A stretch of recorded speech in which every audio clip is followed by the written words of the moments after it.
gustar y amar el bien, y siempre nos llenen de sus gozos y consuelos divinos. Por Jesucristo nuestro Señor. Amén. Espíritu Santo, fuente de luz. Ilumínanos. San Juan Bosco. Ruega por nosotros. En el nombre del Padre, del Hijo y del Espíritu Santo. Amén. Si gustan tomar asiento. Muy bien, primero que nada, las buenas noticias. Para la próxima semana tenemos examen. ¿No tienen otro examen, sí? No. Está bien. Es buena noticia para que no se les junte materia. En esta ocasión quería hacerles una guía de estudio, pero pues prácticamente es una hoja y media. Entonces, pues, ¿qué podía sacar de guía de hoja y media?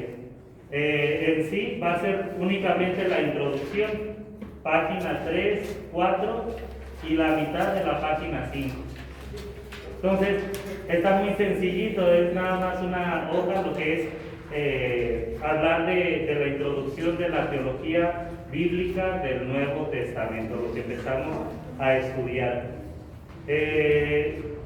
Aquí sobre todo la clave para el examen, que va a estar muy sencillo, van a ser sobre todo los cuadros sinópticos que recuerdan que les puse aquí. Sí. Cada cuadro sinóptico por lo general tenía 4 o 5 pequeños globitos. Con que se aprendan 2 o 3 de cada cuadro, con eso tienen. Ya como quien dice, le estoy diciendo lo que viene en el examen.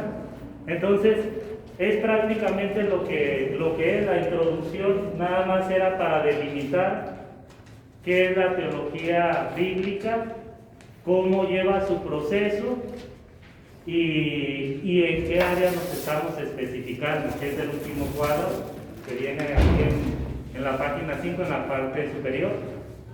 Es nada más especificar en qué nos estamos enfocando en nuestro estudio. Entonces, por eso digo, prácticamente no hace falta una guía de estudio para que ustedes como que digan, pues está complicado. No, está muy sencillo, la verdad, con los puros cuadros sinópticos tienen. Si alguna persona a lo mejor no hizo lo de los cuadros, yo vi que varias personas estuvieron tomando fotos y también lo estuvieron realizando en su cuaderno. Entonces, ya nada más es de que entre ustedes se pasen el cuadro sinóptico o le pasen la foto para que ya lo puedan tener. Entonces, la próxima semana ese va a ser el examen. Vamos a tener en la primera parte de la clase el examen y ya después continuamos con lo del estudio, porque pues va a ser, yo pienso que ni 5 minutos nos tardamos en el examen. En cuanto lleguen así como rayo, van a escribir todo ahí, con ganas de compartir todo lo que ya saben. Dijo que la página El 10 ya lo tienen, si lo mantienen bueno, y si no, pues ya es cuestión de ustedes. Es lo que dicen todos los profes, ¿verdad? El 10 ya lo tienen, nada más manténganlo. Sí. Muy bien. Entonces, esa es la buena nueva para ustedes para la próxima semana. Van a decir, ¿para qué venían? Mejor no hubiera venido. No, les conviene que no se junte materia. Muy bien. La clase pasada, pues no me tocó estar con ustedes. Ya vi que el padre Catarino hizo el favor ahí de suplir. Entonces, pues, qué bien, tuvieron buen maestro. Estuvieron viendo, a lo que alcancé a percibir, 3 parábolas, que fue la de la cizaña en el trigo, la del grano de mostaza y la de la levadura de la masa. Muy bien. Ahora sí que, como recapitulando todo desde el inicio, así de una forma muy breve, recordemos que estamos estudiando la teología bíblica del Nuevo Testamento, sobre todo enfocada en los evangelios sinópticos y de manera muy especial en lo que es el mesianismo del Señor. Este mesianismo que sobre todo sabemos, el mesianismo viene a instaurar el reino de los cielos. Siempre que hablemos como del mensaje principal en los evangelios sinópticos, es la instauración del reino. El reino que viene a hacerse efectivo en cada uno de nosotros, en nuestro presente. Entonces, este reino de los cielos ya lo estamos viendo que las parábolas como que tratan de descubrirlo. Antes de Jesucristo, todos sabían que Jesús, y bueno, que el Mesías iba a traer el reino. Cada uno de los judíos tenía su percepción del reino de los cielos. La mayoría de los judíos todavía sigue esperando que el reino sea tal cual como una monarquía, como un ejército, como la elevación del pueblo de Israel de entre todas las naciones. Por eso cuando llega Jesús y les dice, pues el reino ya está, todos dicen, ah, caray, ¿dónde está que no lo vemos? Seguimos siendo pobres, seguimos estando esclavos, seguimos todo esto. Entonces Jesús, a través de cada una de las parábolas, va a tratar de dar a conocer el reino de los cielos. Ahora sí, como que va a tratar de ir desgranando para que pueda percibirse mejor, que la gente ya se dé cuenta que el reino de Dios no se trata de algo externo. Sí influye en lo externo, pero el reino de Dios va desde el interior. Va en algo espiritual, va en algo que ya está entre nosotros. Y de manera especial, las parábolas que vieron la semana pasada, pues nos estaban hablando de la potencialidad que tiene ese reino. Ya lo decía también el Padre, es aquello que puede llegar a ser una pequeña semillita, dice, de mostaza, tal cual, chiquitita, muy pequeñita. A lo mejor nadie la percibe, pero conforme se va desarrollando, alcanza un gran esplendor. Es que la levadura también es algo que es insignificante, pero cuando se reúnen los elementos necesarios, cuando todas las condiciones están como deben de ser, fermenta y hace que ese puñito de masa se haga muchísimo. Así es el reino de los cielos. El reino de los cielos, por eso estamos haciendo como esta exégesis. Bueno, no es exégesis, es teología. Estamos sacando esta teología bíblica que nos está descifrando el reino de los cielos, la actividad del mesianismo de Jesús desde su tiempo, que siga repercutiendo en el nuestro. Porque la obra de la salvación, ya lo hemos dicho, no es algo que sucedió, es algo que acontece en mi vida, es algo que se está realizando en mí. El reino de los cielos lo instauró Jesús y conforme yo lo voy asimilando en mi vida, va dando ese fruto. Por eso es tan importante en la teología bíblica, pues conocer el mesianismo de Jesús, la obra que realizó para los del pueblo judío y la obra que está realizando en mi vida. Por eso es tan importante. Y las parábolas, pues claro que nos van a ir como descifrando todo esto. Es como ahora, así como a grandes rasgos, lo que hemos estado viendo desde el principio hasta la semana pasada. ¿Hasta aquí vamos bien? ¿Sí? Igual recuerden, si hay alguna duda o si hay algo que comentar o agregar, pues pueden hacerlo. Por mí mejor. Entonces, hoy vamos a ver otras dos parábolas que nos están justamente hablando del reino de los cielos, pero esta vez lo vamos a ver como desde otra perspectiva. Ahorita, la semana pasada nos enfocamos en específicamente lo que era el reino de los cielos. Ahora lo vamos a ver como por decir desde lo que no es el reino de los cielos. La primera parábola que vamos a ver, ahí ya ustedes la tienen en la página 13, ciego que guía a otro ciego.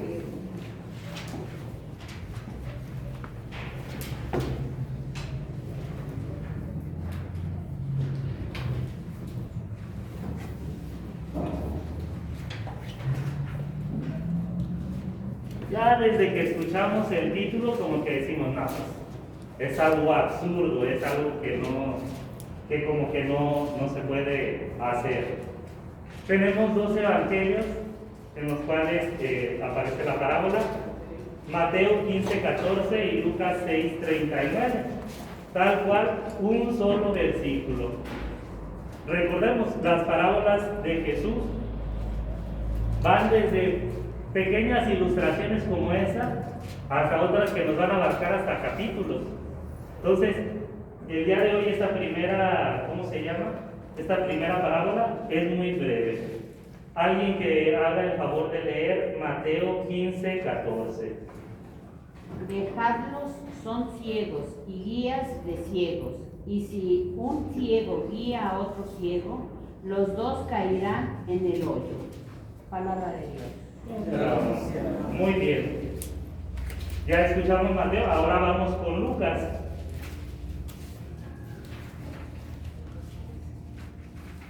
Les añadió una parábola. ¿Podrá un ciego guiar a otro ciego? ¿No caerán los dos en el hoyo? Palabra de Dios. Te la damos. Ya la vamos. Si se fijan, tal cual parece que es igual, pero incluso aunque es un solo versículo, hay distinción entre lo que es Mateo y Lucas. Mateo va a hacerlo como de una manera contundente. Mateo es así como, déjenlos. Los ciegos no guían ciegos, o sea, está siendo muy claro, el mensaje es como ineludible, y en cambio, Lucas como que trata de hacerlo de una manera retórica, como hilarante, como diciendo, ¿podrá acaso un ciego guiar a otro ciego? Dice, pues no, ¿acaso no van a caer los dos en un hoyo? Pues, por decirlo, una pequeña distinción. Uno lo dice de manera tajante, el otro como de manera retórica, como para que uno llegue a tal cual a la conclusión. Uno llega a la conclusión, el otro tienes que llegar a la conclusión. Es muy breve, muy sencilla como esta distinción. Ahora, en cuestión de lo que es la parábola, casi siempre, o como les decía la vez pasada, estábamos viendo que estos milagros de Jesús, sobre todo cuando están en curación de ciegos, que aparecen en los evangelios, la verdad teológica, por decirlo de alguna manera, es llegar a que Jesucristo es la luz. Es decir, cuando Jesucristo realizaba el milagro de sanar a un ciego, no solamente era como el dejar descubierto su poder como Dios, que es lo que a primera vista todos reconocemos. Curó a un ciego de nacimiento, o curó a una persona que ya estaba así, que tuvo vista y luego después se quedó ciega y le devolvió la vista. Tanto en uno como en otro caso, el poder taumaturgo, que decíamos que era ese poder de sanar, ya desde ahí nos estaba diciendo que es Dios. Pero cuando escuchamos que Jesús devuelve la vista a cualquier ciego, no solamente es quedarnos con esa primera impresión, sino que un fondo teológico nos está diciendo: Cristo es la luz. Cristo es el único que hace resplandecer toda oscuridad. Entonces, ante todo, aquí estamos viendo que la ceguera, aparte de ser una enfermedad, cuando aparece en la Sagrada Escritura en muchas ocasiones también, la ceguera, la oscuridad, está hablando como del mal, como del pecado. Porque también cuando Jesucristo sanaba a un ciego, decían, ya quedó restituido en la comunidad. ¿Por qué? Porque también recordemos, cualquier enfermedad, ¿con qué lo asociaban? Con el pecado. Con el pecado. Tiene esta enfermedad. ¿Pecaste tú o pecaron tus papás? Tiene esta enfermedad. ¿Quién pecó? Es que como te comportas así, por eso Dios te castiga. Cualquier enfermedad, siempre el pueblo judío lo tenía como pecado.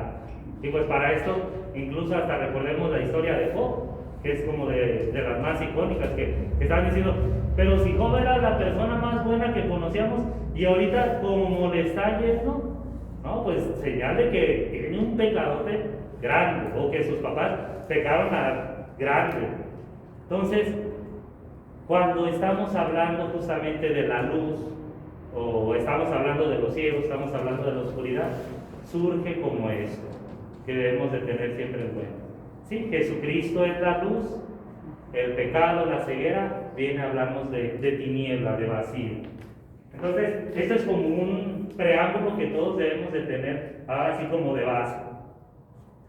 Muy bien, entonces, ya ahora sí teniendo en cuenta este presupuesto de que Jesucristo es la luz, que Jesucristo viene a traer la salvación, lo que estábamos diciendo, pues ahora sí vemos un poco sobre el comentario bíblico que aparece ahí en nuestro manual, que de Gutenberg.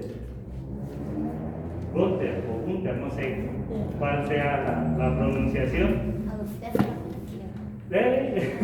El que viene ahí, punto. Muy bien, para esto vamos también un poquito a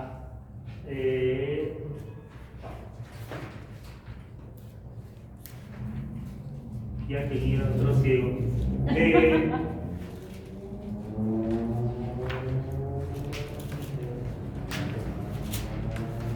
Es que estaba viendo cómo simplificárselos para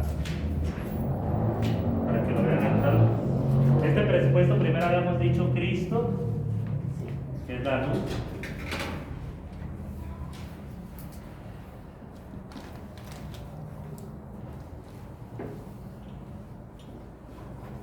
Podríamos decir aquí que tal cual Cristo es el único que puede guiar a los ciegos, o en todo caso, devolver la luz a los ciegos.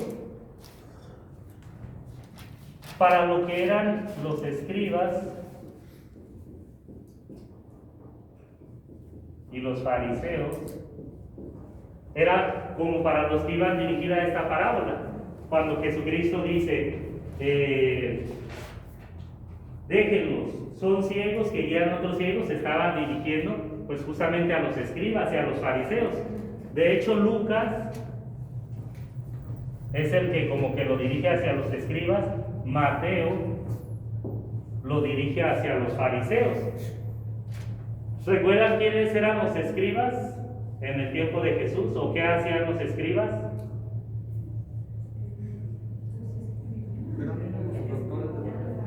Eran los que escribían o estudiaban la Torá.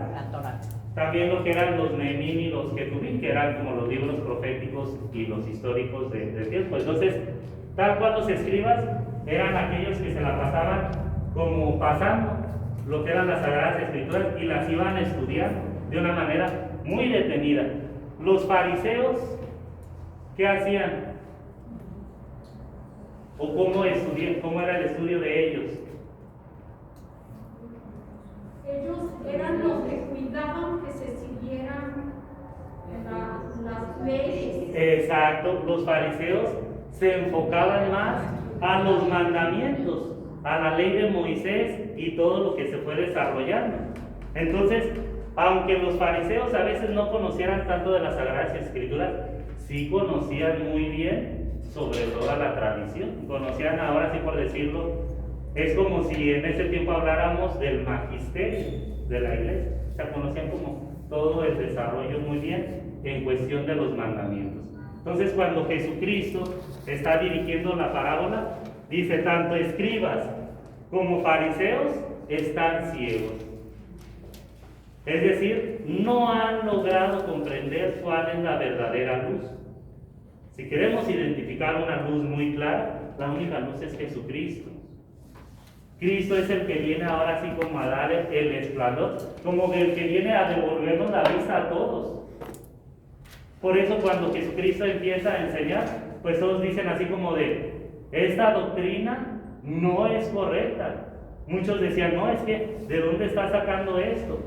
Tanto escribas como fariseos como que pensaban que Jesucristo se estaba inventando las cosas, y no, todo ya estaba desde antes. Y para esto, alguien que nos va a iluminar va a ser Isaías. Habíamos dicho, todo el Nuevo Testamento tiene su prefiguración en el Antiguo Testamento. Todo el Antiguo Testamento está anunciando lo que va a pasar en el Nuevo Testamento. Aquí hay algunos pasajes de Isaías que hablan sobre justamente lo que es la luz, las tinieblas. Por ejemplo, Isaías 59, del 9 al 10. Ahí de hecho,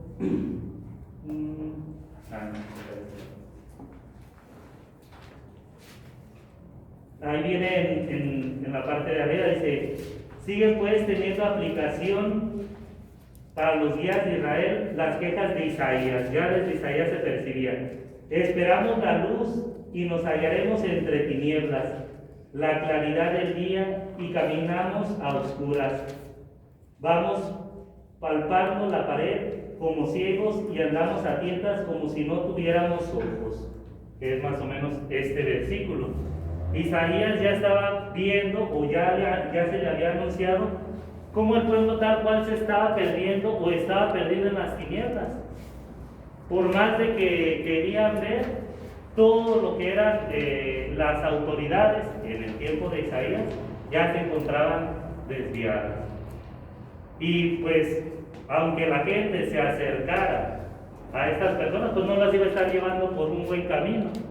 Dice, vamos tal cual, apagan aquí la luz y sálganse, ¿no? Pues, ¿qué es lo más fácil? Me repego a la pared, porque es lo que tengo como más seguro.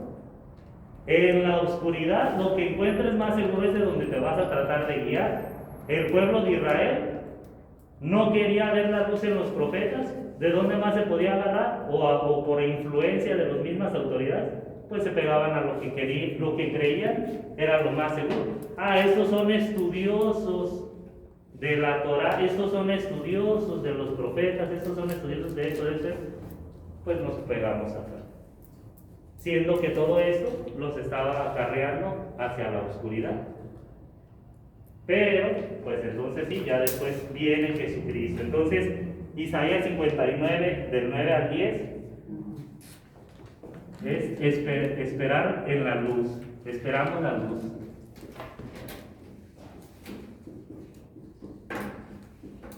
Es decir, desde aquí el profeta ya está dando como una esperanza. Vamos a esperar la luz porque vendrá, porque ya nos es anunciada. Está dando también su condición, estamos ciegos.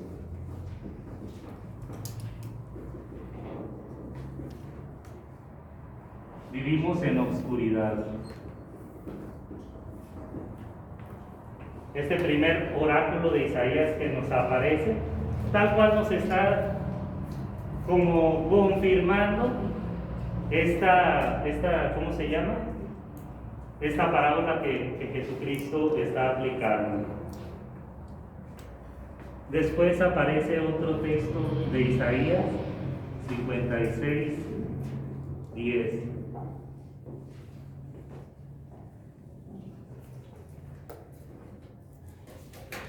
Dice, los escribas, leyendo así todo el reino, dice, los escribas con quienes aquí Mateo identifica a los fariseos, quieren ser guías del pueblo.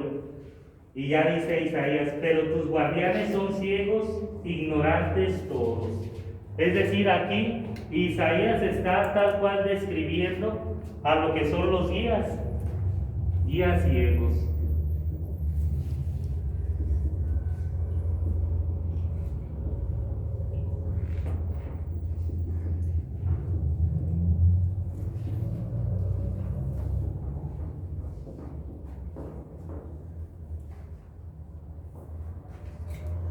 Esto se lo voy a poner con rojo para que...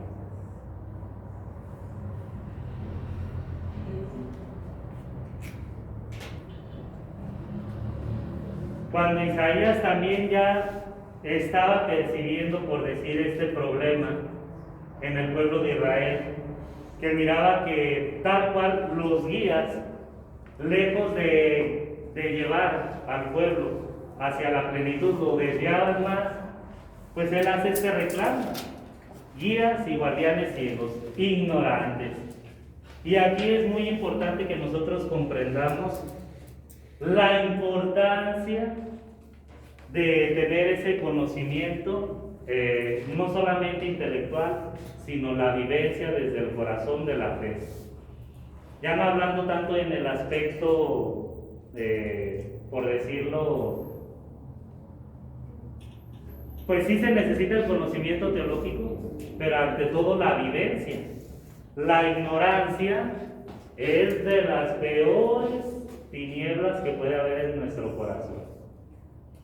Y esto yo pienso que todos lo hemos visto, como cuando una persona ignorante se pone en ese sentido como a mandar o a dirigir algo, todo lo lleva a la ruina. El cardenal Juan Sandoval Íñiguez tenía, o tiene más bien, una frase que no sé si ya la han escuchado: la decía ahí en el seminario. Nada más que a lo mejor no la digo así con todo el esplendor. Decía, Dios nos libre de un pensante con iniciativa. ¿Por qué? Porque su ignorancia lleva a la ruina. Y esto lo vemos en todos los ámbitos. Una persona ignorante que simplemente, como por de buenas a primeras, se siente que tiene la autoridad y empieza a jalar gente con ese tinte de que yo soy el que sé más o soy el dirigente, lo único que hace siempre es arruinar todo. Y por eso digo, esto es muy importante para nosotros como agentes de pastoral. Porque como agentes de pastoral debemos de tener ese conocimiento. Para eso estas clases bíblicas, para eso la formación que se les está dando, para que podamos tener ese conocimiento que nos ayude a guiar a los demás. Y como les digo, no solamente se trata de un conocimiento intelectual, sino un conocimiento que va desde la experiencia. Ha habido en la iglesia santos que han sido muy sabios y académicamente o intelectualmente pues no han sido muy brillantes. Por eso siempre la iluminación del Espíritu Santo debe de estar en nosotros, siempre debemos de pedir como esa dirección. Una vez miraba que un sacerdote que también que daba clases de teología bíblica decía, lo primerito siempre en teología bíblica, lo primero es orar y ponernos en manos de Dios y del Espíritu Santo, porque solamente a través de ese conocimiento, solamente a través de esas directrices, es que nosotros vamos a poder también ayudar a los demás.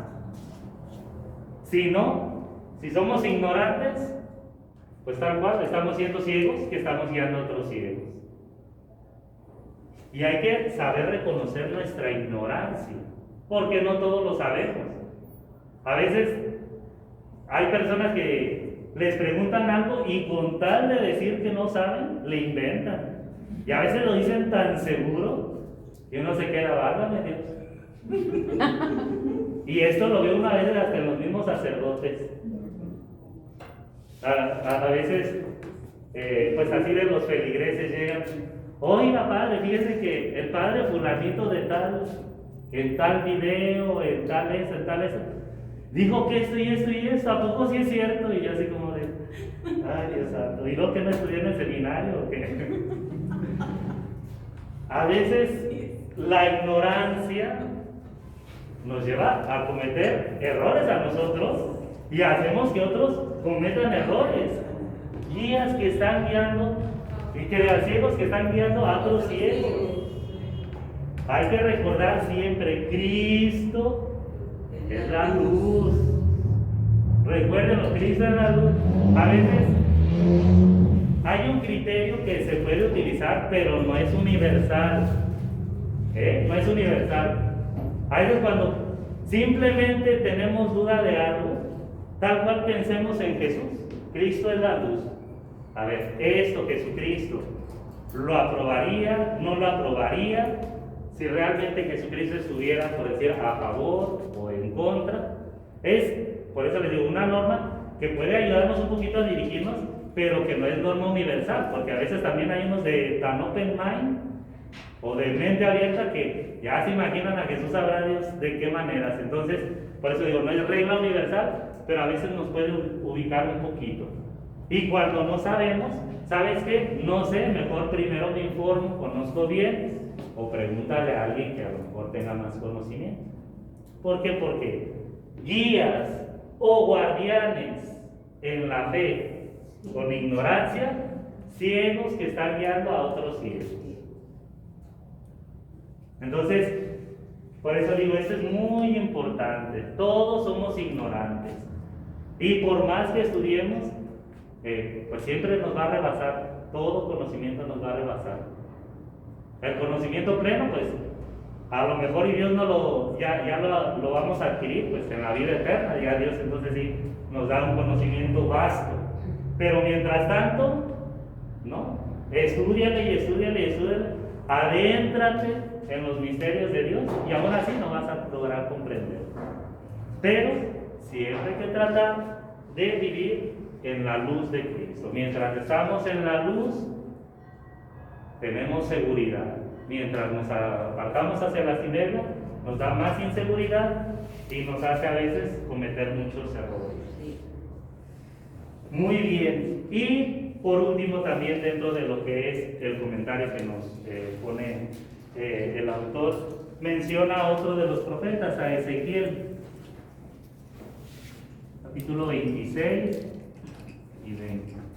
Pues de hecho, pues ustedes ya están viendo los profetas. Ahorita están los preexílicos, ¿verdad? Sí. Bueno, pues en esta parte de Isaías, pues no es del preexílico, entonces esta parte de Isaías todavía no entra. Ezequiel, pues también recordemos que es uno de los profetas que está en el exilio, pues. Pobrecito de Ezequiel, es de los que más le va a sufrir, es de los que más le va a batallar. Pobre de Ezequiel. Entonces, Ezequiel 20:26, aquí nos menciona: te precipitaré con los que descienden a la fosa, con los hombres del pasado, te haré habitar en los países subterráneos, en las soledades eternas, con los que descienden a la fosa, a fin de que no vuelvas ni seas restablecida en la tierra de los vivientes. Aquí pues es un oráculo tal cual como que se oye muy pesimista, muy negativo. Pues es cuando Dios saca al pueblo de la tierra prometida, tal cual quedan exiliados, y por eso desde aquí también ya en este oráculo del profeta nos está hablando de esa oscuridad, precipicio a la fosa.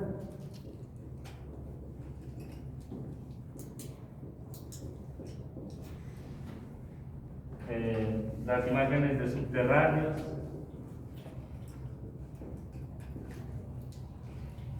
soledad eterna,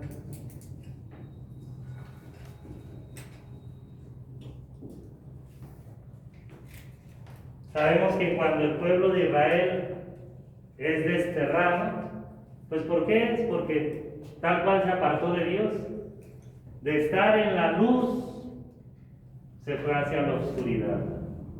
Si un guía, otra vez, si un ciego guía a otro ciego, dice, pues lo más seguro es que caigan en un hoyo.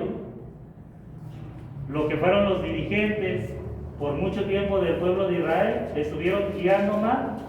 ¿A dónde los llevó? Al exilio, al pozo. Y no es hasta cuando llegan, entonces sí, esas claridades, ese vislumbramiento del Mesías, que otra vez se vuelven a Dios, vuelven a la luz, y otra vez pueden regresar a lo que es la tierra prometida.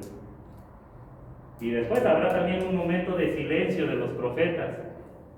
Entonces, por eso esta parábola, aunque es muy pequeñita, tiene mucha luz, tiene mucho que darnos. Un ciego que guía a otro ciego va a la ruina. ¿Quién es la única luz? Jesucristo. En Él es en el que vamos a poder encontrar la claridad y vamos a poder encontrar las directrices. Muy bien, pues así como por decirlo, a grandes rasgos, es más o menos lo que nos está hablando dentro de lo que es la teología de esta parábola. El ciego que guía a otro ciego, siempre tener en cuenta, Cristo es la luz. Si nos vamos hacia la oscuridad, lo único que es nos va orillando hacia el mal, hacia el precipicio, hacia lo malo. ¿Alguna duda sobre esto? ¿No? No. Muy bien, entonces voy a borrar. Ay, ya lo rompí. No. me lo quieren cobrar. Ya estaba roto. No se cree, ya estaba Ya roto. estaba Sí, ya. roto. Está bien que esté fuerte, pero no tanto. Ahí con la puntita. También así se me hizo. Dale, mírame y no me toques. Sí.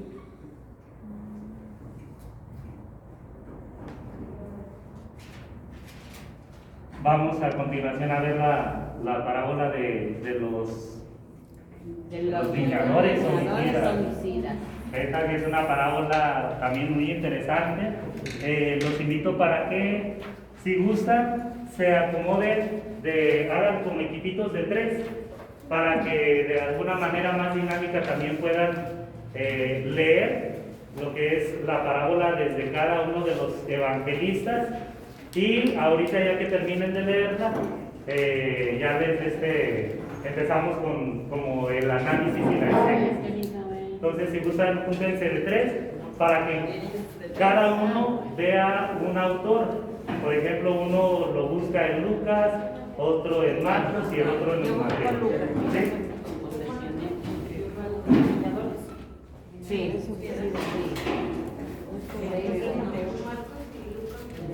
Tienen 5 minutos porque me extendí mucho y ya se nos va a acabar la clase.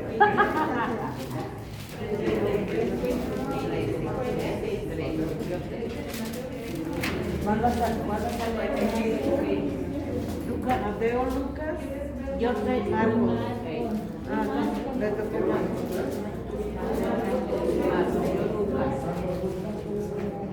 Ahora que te digo, ya saben ustedes. Bien.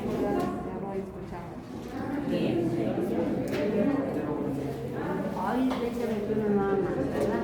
Dijo también, ¿a qué compararé el reino de Dios?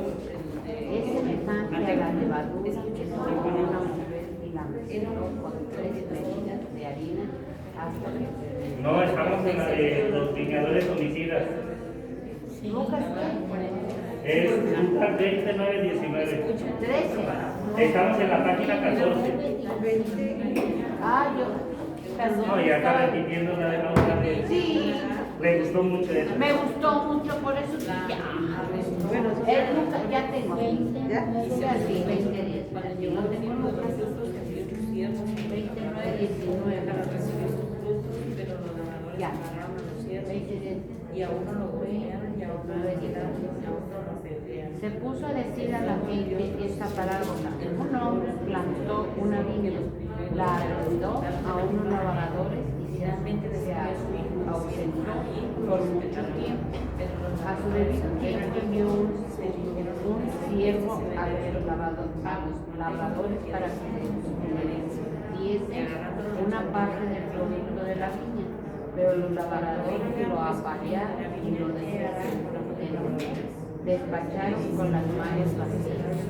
Volvió a enviar otro siervo, pero también a él lo apalearon, le insultaron y lo despacharon con las manos vacías. Envió después un tercero, pero también a este lo mancharon, le despidieron y lo echaron. El dueño de la viña, ¿qué puedo hacer? Voy a enviar a mi hijo querido, tal vez lo respete. Pero los labradores al verle se divierten entre sí. Este es el heredero materno y su heredad será para nosotros. Lo echaron fuera de la viña y lo mataron. ¿Qué hará ahora con ellos el dueño de la viña? Vendrá, dará muerte a estos labradores y entregará la viña a otros. Al oír esto dijeron, Dios no lo quiera, pero lavando les dio la mirada dijo, ¿qué es pues lo que está escrito? La piedra que los constructores dedicaron en piedra angular que ha escrito. Todo el que caiga sobre esta piedra se destrozará y aquel sobre el que caiga quedará aplastado. Los escribas y los sumos sacerdotes comprendieron que había dicho aquella parábola. Por ellos intentaron de echar mano en aquel mismo momento, tuvieron miedo de la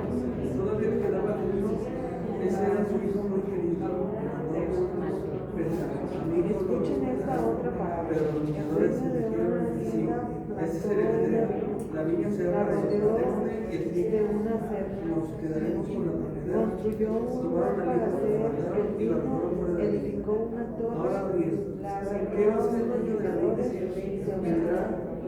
Al llegar la cosecha, ellos enviaron a los viñadores la piedra que rechazaron. Al llegar la cosecha, ellos enviaron a los viñadores para recoger. Pero los viñadores agarraron a los criados y hicieron eso a unos y lo mataron. Hicieron a uno, mataron a otro y al otro lo apedrearon. De nuevo envió mayor número que la primera vez e hicieron con ellos. Finalmente les sirvió a su hijo,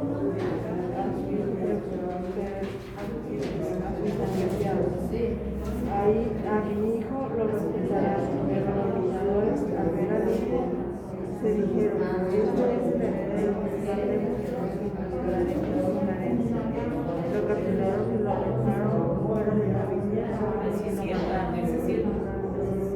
¿Qué les parece cuando Muy bien, si gustan vamos a detenernos ahí.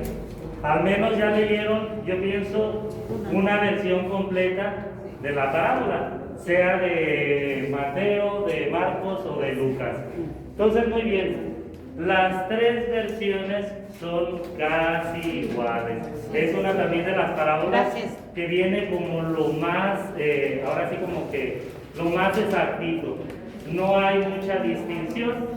Hay algunos elementos que sí varían, pero vamos viendo, esta parábola tiene muchos elementos o tiene muchas figuras que podemos ir como descifrando, que al menos de los exégetas y de los biblistas, pues ya nos dan al menos algunos parámetros, algunos rasgos de los cuales ya podemos identificarnos. Por ejemplo, la parábola nos está diciendo de un señor, podríamos decir, de un hombre rico que tiene pues suficiente para en ese sentido levantar todo un lagar, todo un viñedo.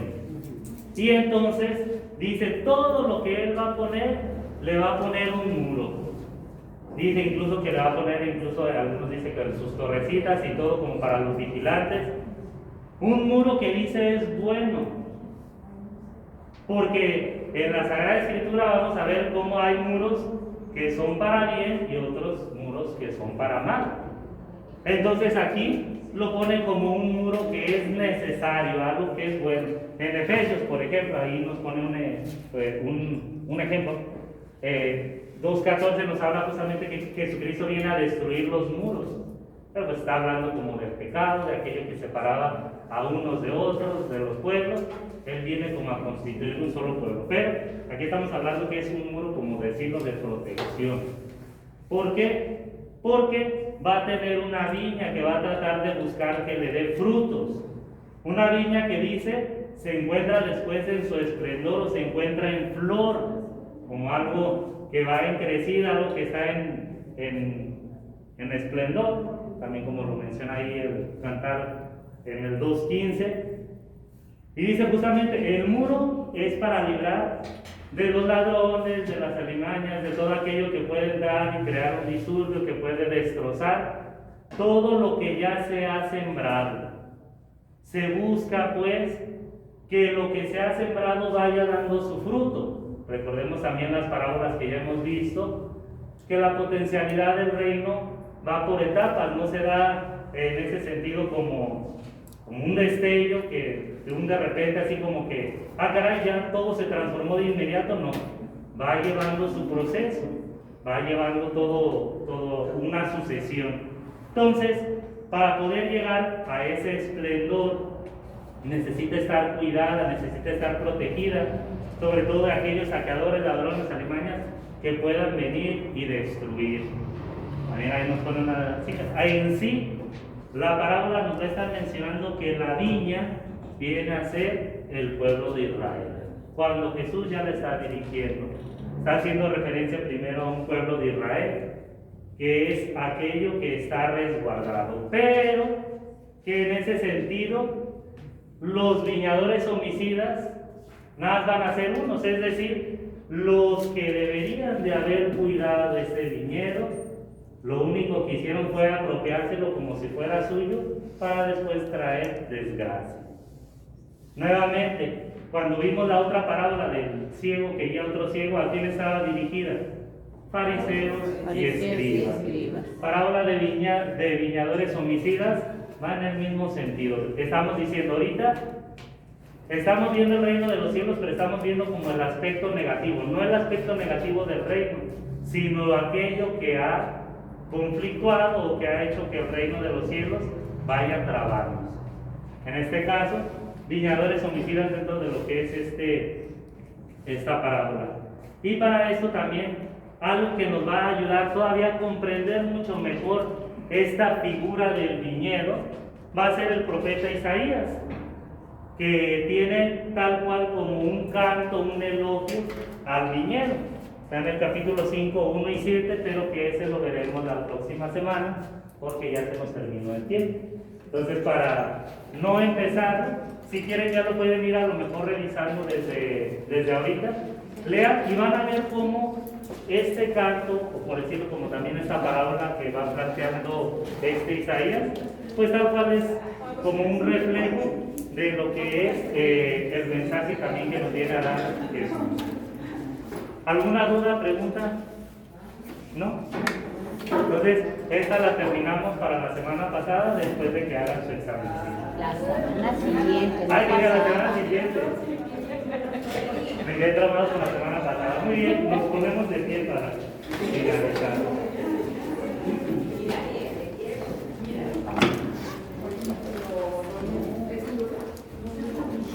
En el nombre del Padre, del Hijo y del Espíritu Santo. Amén. Dios te salve María, llena eres de gracia, el Señor es contigo.